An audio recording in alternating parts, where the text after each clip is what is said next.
Hey guys, this is Ultimate Chess Teacher, official chess partner, and today we are going to learn about the bishop and knight mate, which is considered as one of the most difficult mates in chess. However, I believe that at the end of this video you will be able to mate with the bishop and knight, and for the further benefit of this video, please watch this video several times to increase your knowledge and to do the bishop and knight mate effectively. Okay, so happy learning. So without further delay, let us get started. So hello guys, today we are going to discuss the bishop and knight mate, which most of the chess players find very difficult, but with the tricks and techniques that I am going to show you, it will be super easy. So let us get started. So first let me explain the basics of the bishop and knight mate. So in the bishop and knight mate, white or the winning side has a king, bishop and a knight, and the other side has a lonely king. So if this is the situation, then you can mate the opponent king in any given situation. Now we should look at the bishop.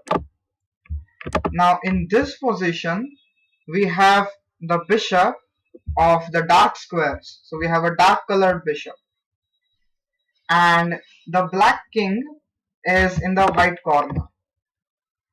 So our aim is to bring the black king into one of the dark corners, that is h8 or a1,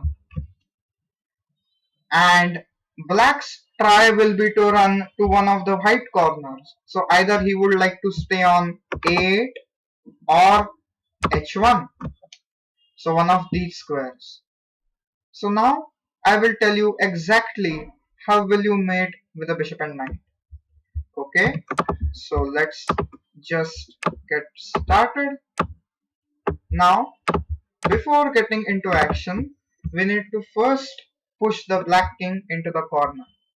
I will show how to do it after we get used to this mate first. Okay, so we have seen that the king is already in the corner, and now imagine you want to mate the king here. Now understand this very carefully. What we need to do, we need to remove one square from the white king at a time. So for example, now the black king is on a8, and how can we remove the a8 square from the king? We have two options. One is knight b6 and the second is knight to c7. Knight b6 blocks the path for the bishop, that's why we play knight to c7. And now the black king is forced to leave the a8 square, so he goes to b8. Now the knight is in the perfect square, and we have to move either the bishop or the king. Now a typical mistake here will be to play king b6, because after that black will simply play king c8 and try to run like this towards the h1 square. So this is not a good move. So that's why instead of moving the king, we should play bishop to b6. And what we are aiming for will be disclosed in the next move. So now black has no choice, he has to play king c8. And now what we do, we take away one more square from the black king, that is the b8 square, by playing bishop to a7. And this takes away the b8 square and the knight takes away the a8 square. So these two squares are gone. So now black has to play king to d8. Now the bishop is well placed, so it should not be moved. Now we have two choices, either to move the king or the knight. A typical mistake again here would be to play king d6. The point is, black will again play king to c8 and try to run to the b7 square. So this makes sense. That's why this is not a good move. So what we should do, we should play knight d5. Now at first glance, if you are trying the bishop and knight mate for the first time, then it may seem very difficult to play knight d5, because it seems like the king will run away. But believe me, the king never runs away. Now black has two options. he can play king c8 or king e8. Let us see what happens if he plays king e8. Now, after king e8, we need to play the move king d6. So he will play king to f7. Now black is trying to go to the h1 square. Now let us try to stop him. Now the next move that black is going to play is to play king to g6 and then run away to the h1 square. So do you know how you can stop this? Please pause the video and think for yourself. If you said knight e7, your answer is correct.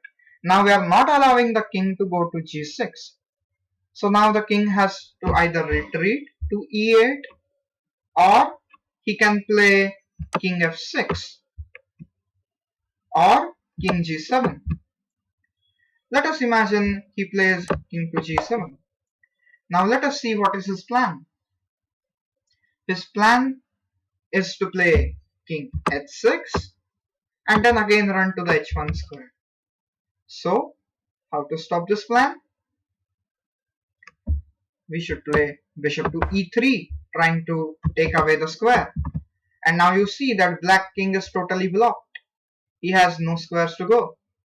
So he may try something. He may play king to f6.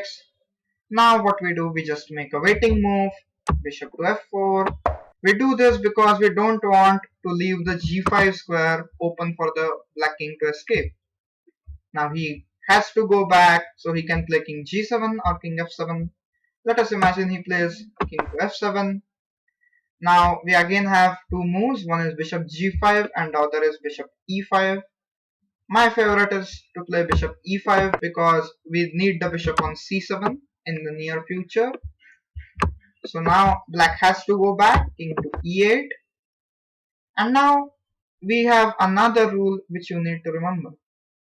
Whenever the king and the knight are in a line, then bring the king, the knight and the other king in one line.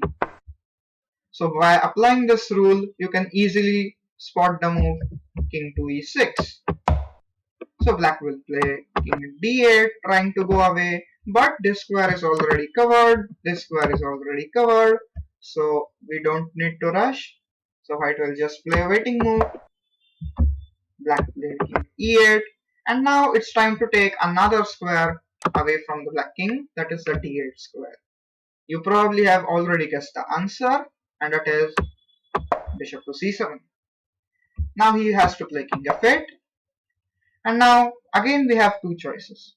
We can play king to f6 or we can play knight to f5. If we play king to f6, then again black will play king to e8 and try to escape towards the d7 square. So this is not a good line. So that's why we play knight to f5. And now again he has two options, king to g8 and king to e8. So let us see what happens if we play king to e8. Now we see that black doesn't have too many squares. So white has already taken away all these squares. So now it's time for one more square. So white can play knight g7, taking away the e8 square. So after king f8, what we can do? We can support the knight with a king. And now all these squares are taken away. So there is no way for black to go back to these squares. So now he plays king g8. And now do you remember the rule? If yes, then please accept my congratulations.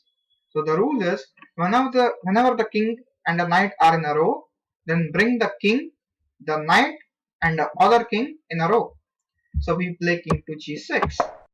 Now he can play king to h8 or king to f8. Suppose he plays king to f8. Now we take away the f8 square from the king by playing bishop to d6. And now black has no chances. He has to play king g8. And now already the square is taken. So we just play a waiting move by playing bishop e7. And after he goes king h8. Now we have to take away the g8 square. But we have to be careful because in some situations it might be a stalemate. So, how to do this effectively? Please pause the video and think for yourself. Okay, so the solution is to play knight f5, and after king g8, we can play knight to h6, giving a check. And now all the squares are removed. He has only one square, king h8. And finally, we play bishop f6, and this is checkmate. Congratulations, you have won the game. Hey wait, where are you going? This is not the end of the video. To understand the video well, I urge you that you watch the video several times. Then only you will understand the ideas much better, digest them, and use them in your real games and get great victories against even stronger opponents. So thanks for your attention. Stay home, stay safe, and enjoy the beautiful game of chess. And in the second part of this video, we will learn how to push the king into the last rank and then how to checkmate him. So thanks for your attention. And if you have not subscribed to my channel, please subscribe, like, share, and comment to get more informative updates, and also press the bell icon.